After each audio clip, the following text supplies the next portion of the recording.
10 દિવસ સુધી ભક્તોને પરિવારોના આંગણે આતિથ્ય માણ્યા બાદ ગઈકાલે દશામાના પવિત્ર પર્વની પૂર્ણાહુતિ થઈ હતી.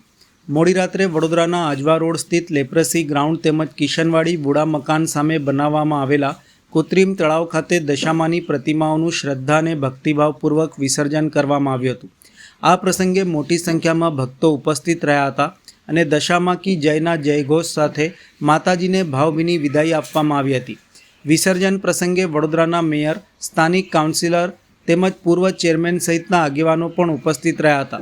ભક્તોએ આગામી વર્ષે દશામાં ફરી પધારે તેવી માતાને પ્રાર્થના કરી વિદાય આપી હતી. ચોક્કસ વડોદરા શહેર એક ધાર્મિક નગરી છે અને આપણા પ્રેસના મિત્રોના માધ્યમથી આ ધાર્મિક નગરીમાં જે પણ દશામાના તહેવારની આજે વિસર્જનના દિવસ નિમિત્તે લેપ્રસી ગ્રાઉન્ડ મુકામે શહેરના મેયર શ્રીમતી ગીતાબેન અને સાથે આ વિસ્તારના કાઉન્સિલર કેશુભાઈ જેઠવા, મનોજભાઈ અને અધિકારીઓ, આ પ્રેસ મિત્રો પણ એ જે વાત લોકો સુધી પહોંચાડો છો અને ભક્તજનોને આ વિસર્જનમાં તકલીફ ન પડે એના માટે રોડ, રસ્તા, લાઇટિંગ સાથે તળાવની જે સુંદરતા છે, નિર્માલ્યમ જે પૂજાપો છે એને અલગથી રહીને ખાતર બનાવવાની વાતને પણ પહેલ આપી છે.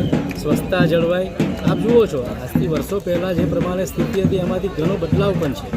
એ શહેર એમાં આગળ આવ્યું છે, શહેરીજનો પણ આગળ આવે છે. આવનાર વર્ષ ખૂબ સારું જાય. માતાજીની કૃપા તમામ પર વરસી રહે એવી શુભેચ્છા.